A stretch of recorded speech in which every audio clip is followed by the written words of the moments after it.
it's our great pleasure today to have here with us Stephan Pühringer and Lukas Bäuerle, both from the University of Linz, the Socio-Ecological Transformation Lab. And they'll probably explain themselves better than I can what they're doing. In the interest of our interdisciplinary focus here, I can say they're both socioeconomists working from the economical side of things. Yes, I'll hand you over to them. All right, thank you very much, Stephan. I just begin if you want to add something. Yeah, so thank you very much, Michael, for having us. You reached out to us after the last DiscourseNet conference in Brussels. And yeah, we will present a slightly adjusted version of the presentation we brought to Brussels, because obviously there has been going on some work in the meantime. And yeah, we are very glad to present a work to you, not as linguists or specifically like discourse scholars, but as Michael already said, as socioeconomists working in the field of the social studies of economics. So this is what we are kind of into and investigating. So I will share the slides.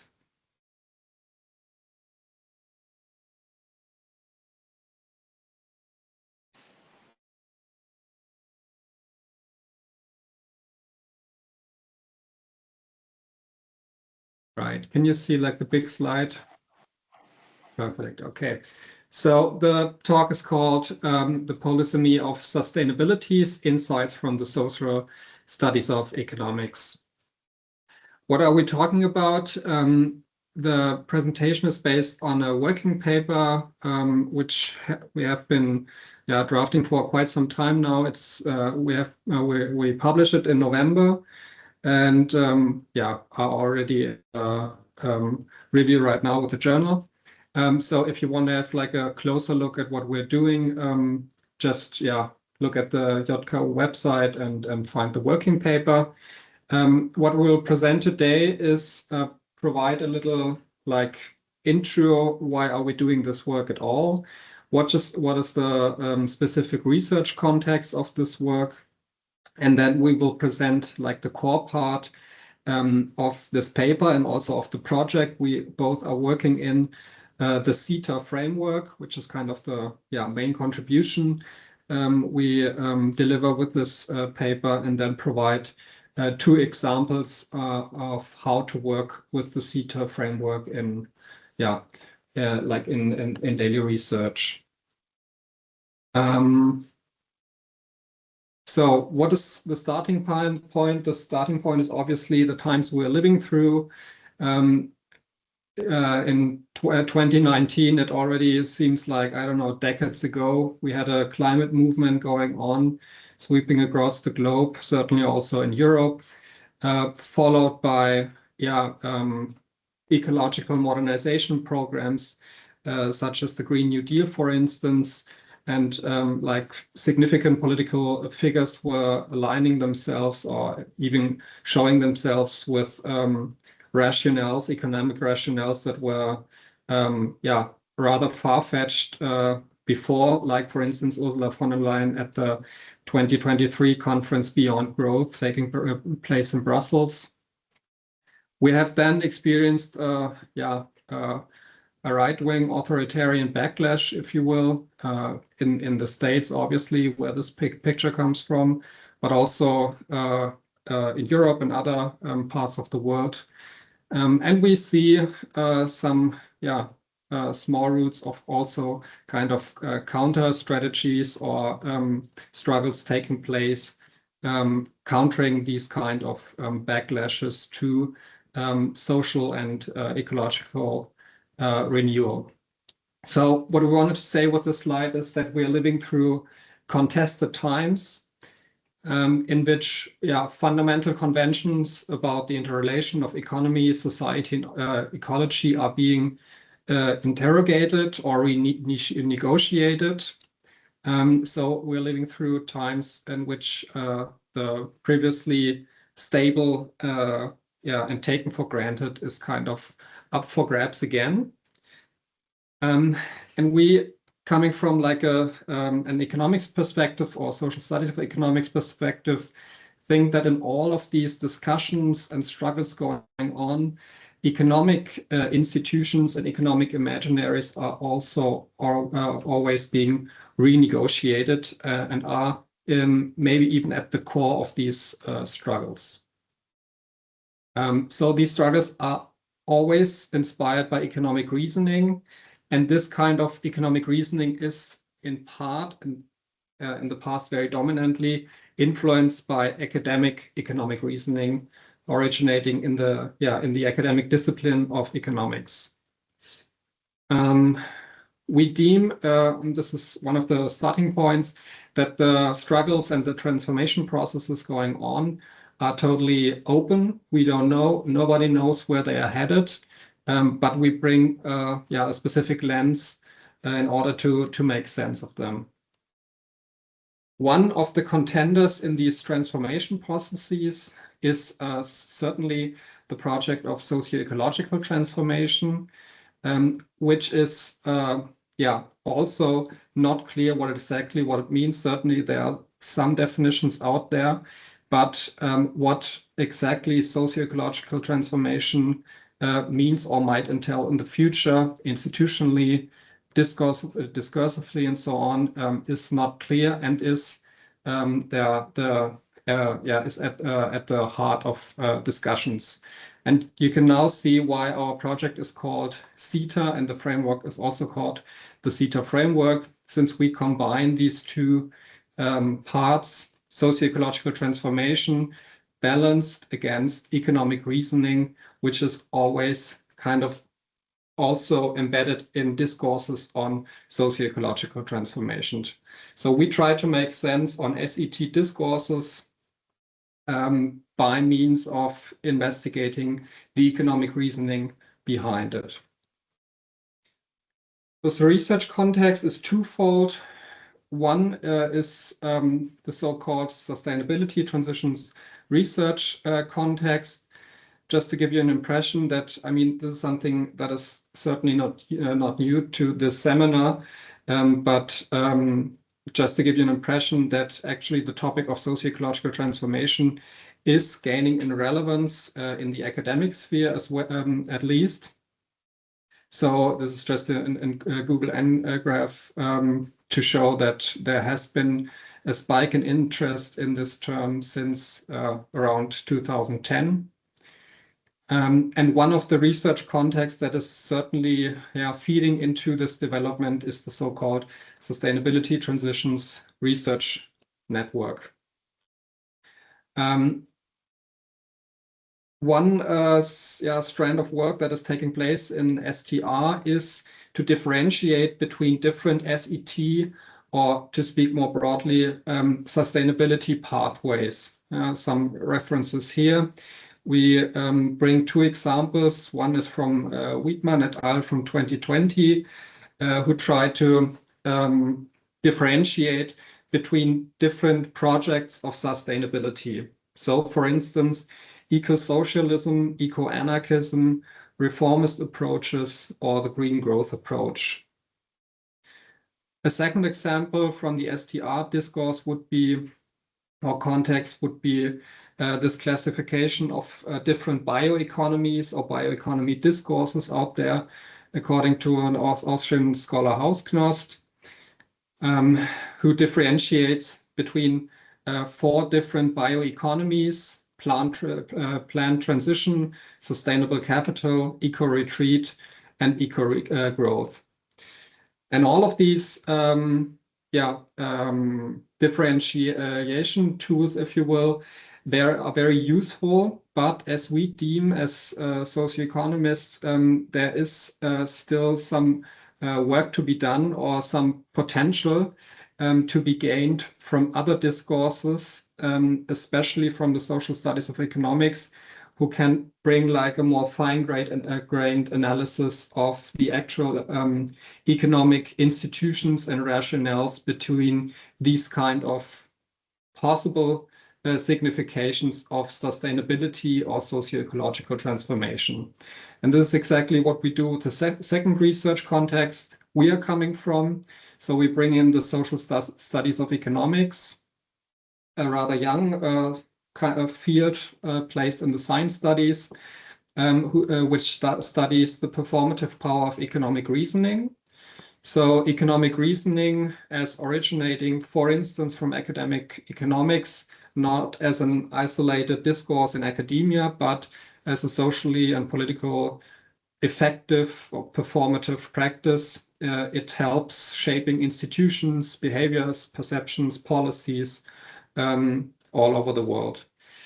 We have a rather broad understanding of economic reasoning. So there is certainly an emphasis in SSE work on academic economic knowledge, but also economic knowledge taking place, originating and being remoduled, for instance, in think tank discourses, in mediatic discourses, in education, everyday practices, and so on.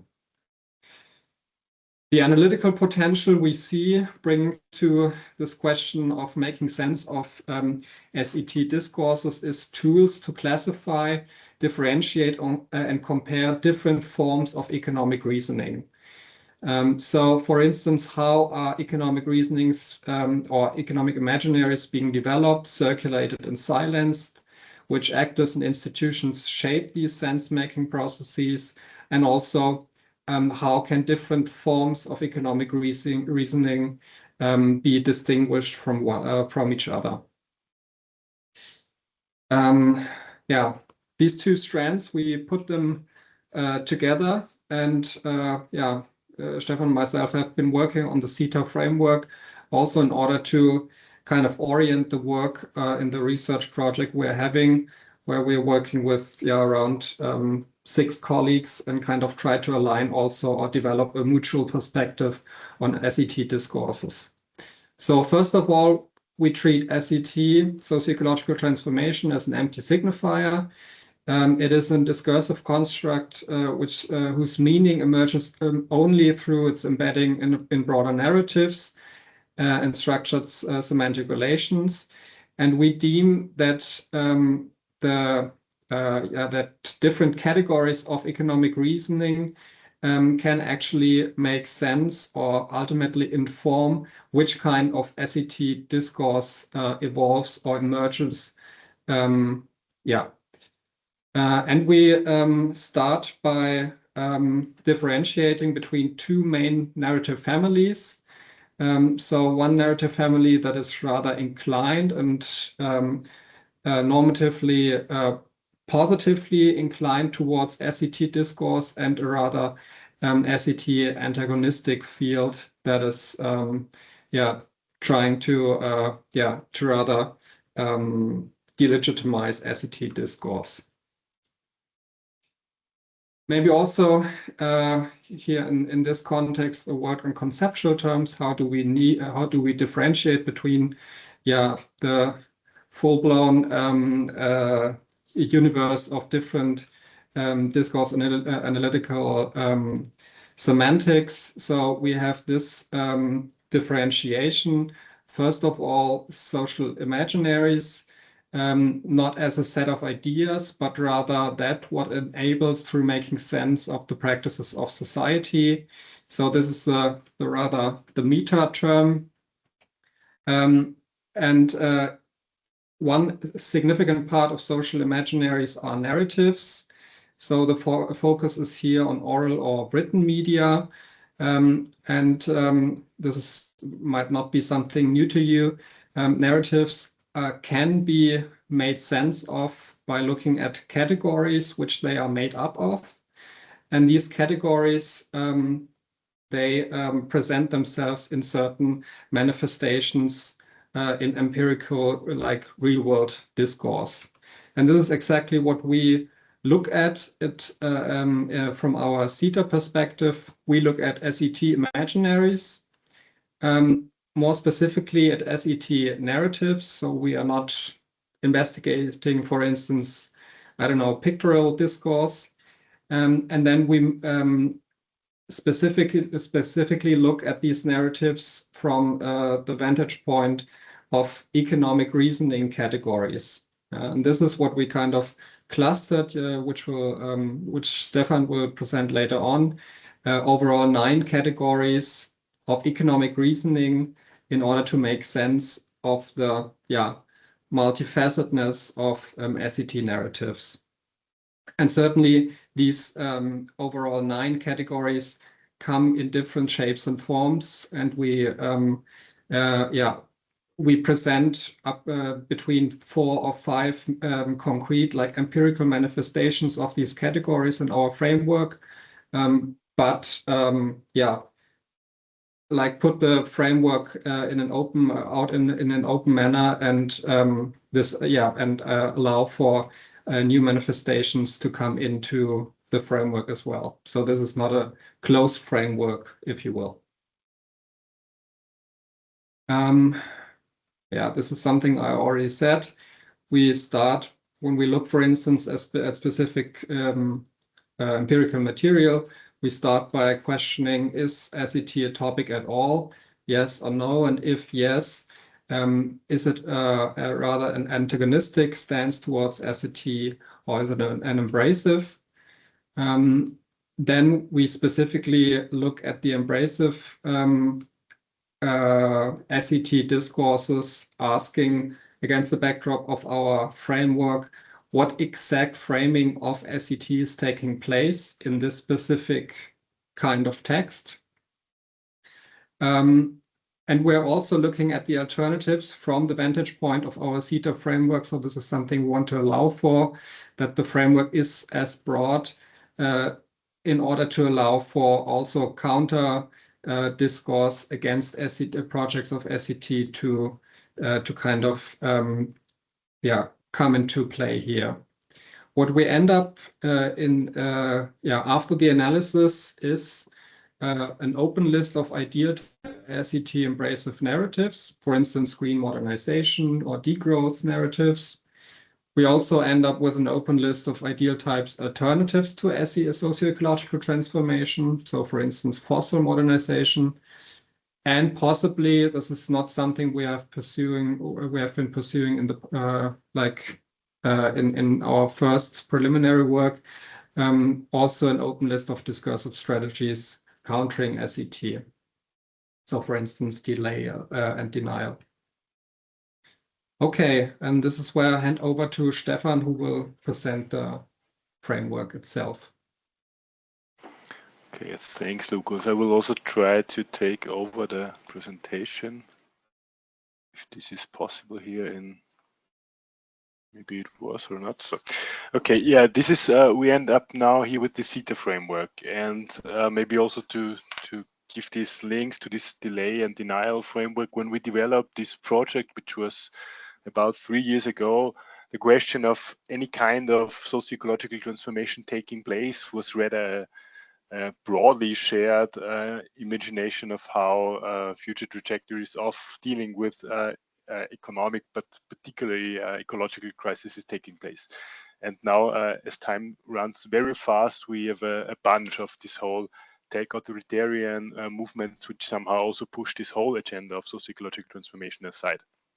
But now, coming back to our framework, we now ended up, after many discussions with different colleagues at our institute and beyond, with these 9 categories, which somehow try to summarize the overall story of socio-ecological transformation with this specific aspect on economic reasoning. So we have a category economic goal, where we somehow have this underlying question: what is the main goal of socio-economic change? So ranging from growth-oriented manifestations to a rather ecological one, located in this living within ecological boundaries. We then have a second category, also focusing on economic institutions. So what is the decisive economic institution?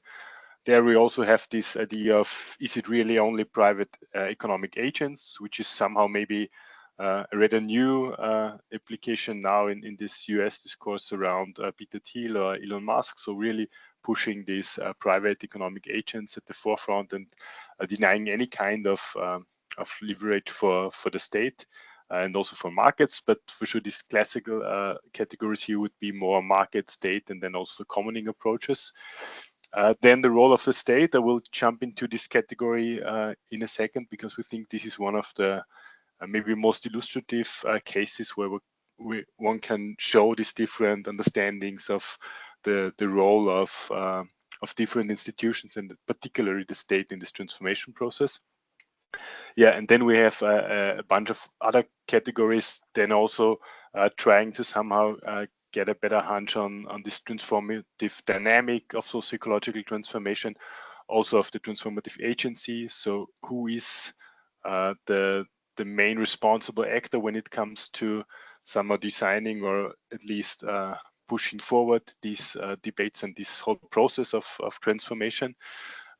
And we also have, and we will come to this in an empirical example as well, this socioeconomic cohesion category, which is somehow a very strong category when it comes to talking about how the idea of a society after kind of socio-ecological transformation can then be constituted. Okay, so could you jump one slide? Yeah, okay. So we will now somehow zoom into this role of the state, starting with the question, what role does the state in economic processes have? And we have now these 4 different categories, and you can put them all on the slide, Lukas. So the next, yeah. Okay, and the first manifestation here would be a zero state imaginary or understanding. So it represents a minimal, maybe also an absent role of the state in this transformation process. It is unwilling to address any kind of ecological crisis, and we do not really care about any kind of collective organization within a state. Then we have an understanding, a manifestation, which we term as regulatory state. This could also be rather neoliberal, ordoliberal from this German tradition of neoliberal understanding of a state which has some roles, but rather limited roles, and only on this regulatory framework. Then we have an investive state, which would then be, in economic terms, more this Keynesian state, which has a kind of role in somehow also guiding the economy, and also trying to have for instance, an active industrial policy, which is in the recent years, a month, also a bigger thing at the EU level now. So really a state that is somehow involved into the economic process. And then we have a manifestation of a planning state, which then really goes more strongly and directly into the steering the economic process, and has a very active role in redistribution, for instance. Okay, next slide, please. What we did in just to show you an illustrative case for this, we tried to somehow now use this framework for the maximal contrast of different shared and already existing transformative imaginaries. And one of these would be the Green Deal, the new Green Deal of the European Commission. And here in a quote from Ursula von der Leyen, when she first introduced the EU Green Deal, and she said, yeah, we choose carbon pricing as a clear, guided and market-based instrument with a social compensation. The principle is simple: emissions of CO2 must have a price on CO2 that incentivizes consumers, producers and innovators to choose the clean technologies, and so on. So we have this very strong idea of CO2 pricing. So on the one hand, markets are the core instruments. So the ecological crisis should then, after introducing a CO2 price, be handled out in the market. So market are the central actors. We have still this new growth paradigm. So it is a different, a greener growth paradigm, but still it is a growth paradigm. And the idea of a state is here rather regulatory state. Some are only having a regulatory framework around it. So next slide, please, because it is maybe better here. And what we do now with our framework is we label these different manifestations as rather a strong relation to this manifestation or a weak relation to this manifestation. And then we end up in a story like this, where we have the European strategy as also labeled as competitive sustainability. So rather ecological modernization with a very strong role of market transition in this process. Okay, next slide, please. And now I will guide you to a very recent application of an Austrian case where we also use this this framework, and we did this now not only with this broad and overall overarching EU Green Deal, but with a very concrete debate on socio-ecological transformation and transitions, so different terms used in this respect, in the Austrian debate, and in the Austrian policy debate, and we focused there on 10 main policy actors. On the one hand, the most important political parties in Austria, then the social partners, somehow representing trade unions, employers, organizations, associations, and Austrian chambers, which is kind also of a think tank of the labor or capital side, and then environmental NGOs and industrialist organizations, associations, and these are somehow the most important policy actors in the field of climate policies in Austria. We then used, on the one hand, this CETA framework, and we combined this with the social network analysis based on these manifestations to somehow get a better understanding of discourse and actor coalitions in this overall debate. Next slide, please. I will just jump into the main results here and give you some figures and indications of how we use this or how we applied the framework here. This is what we end up in these different discourse and actor coalitions. So we see here in the Austrian debate around socio-ecological transformation, we find three main discourse coalitions. The one is organized around the labor movement organizations in Austria, so the trade unions and the Chamber of Labor, which is a very Austrian specific organization, and the Social Democrats in Austria.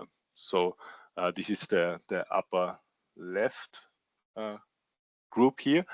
Then in the middle, we have a discourse coalition composed out of the Green Party and an environmentalist NGO in Austria. And then we have a rather diverse but broader and most important, also dominant in the Austrian debate about a transition and transformation, a group of political parties from the conservative or right-wing spectrum, as well as the Austrian Chamber of Employers and the industrialist organization in Austria. This we can talk later about this social network analysis here, but the idea is somehow to use the manifestation to build on or to rebuild and reconstruct these discourse coalitions. And I will just go through these three very shortly, these three different imaginaries here. So the first one would be this combination of neoliberal, conservative, and employers parties and employers associations, which we termed as market-driven transition imaginaries. So we have a very strong market-led approach here, also a very strong belief in tech fixes. Economic growth is prioritized. The welfare state, or this guiding role of the welfare state, is not very important here. So socio-economic cohesion is not that important. We have an idea of a dynamic of rather an incremental change and no radical changes, no structural changes. And in Austria, very pronounced the rollback of climate policies. So Austria was once one of the climate leaders in the European Union, and now really has gone to the rather climate rollback countries. Just one, next please, just one quote to illustrate this from the Chamber of Employers here. The key to sensible, effective climate protection is not more bans, but openness to technology and innovation. If climate protection is approached with common sense, it can also be a guarantee of prosperity. Okay, the next slide, please. The second group is then these organized around the Social Democrats and employee organizations in Austria and the trade unions. There we have an understanding of just transition, so somehow the sociological and ecological side of socio-ecological transformation taken together. It's a labor-led just transition understanding. So with a stronger role of the state planning also plays a role, democratic tools of somehow managing this reorganization of economic interests. But again, here we have rather an understanding of an incremental pace of socio-ecological transformation, but with somehow structural aims on a visionary level. So there is an idea of a different society, but somehow this it's also a rather slow pace here. Redistribution does play a role, and also in this quote here, averting the climate crisis while improving the lives of the many. So this is the starting point for this discourse coalition, can only be achieved through a fundamental reorientation of the economy. So again, economic reasoning as a core part here. And now the last discourse coalition consists out of the Greens, the Green Party in Austria, and Global 2000, and a climate NGO. There we have a much more urgency of global transformation. Also the global scope is more important here. But again, we have a focus on green growth strategies, green industries. CO2 pricing is the most prominent policy tool also in this coalition. Somehow also this idea of an adaptation without structural change. But again, we have rather also this focus on an international global governance and the democratic process of reorganizing the economy. We also have one quote here. CO2 pricing ensures that the first step towards transparency is taken for CO2 intensive products. So again, somehow using market tools to reorganize economic behavior, economic structures. Okay, so maybe just a very short outlook. This is our overall project. So what we are trying to do now and in the near future is using this CETA framework, which we have built up in a bigger interdisciplinary research project, and somehow analyzing the role of socio-ecological transformation and economic reasoning in different ontological fields. So on the one hand, in academic research, but also in education policies. Lukas is focusing on an analysis of different study programs where somehow socio-ecological transformation is part of the program, but also on these on economics study programs, and somehow then getting a better hunch on how socio-ecological transformation is part at all in this economic or socio-economic programs. Then we have a part working package on economic reasoning in SCT policies, where we focus on particularly the EU, but also different national country comparisons. And then we also have this understanding, or this working packages on economic reasoning in SCT discourses, where we focus on the medial representation of socio-ecological transformation, and again, the role of economic reasoning in these aspects. Okay, so thanks for your intention, and we're looking forward to any kind of comments, questions, whatever.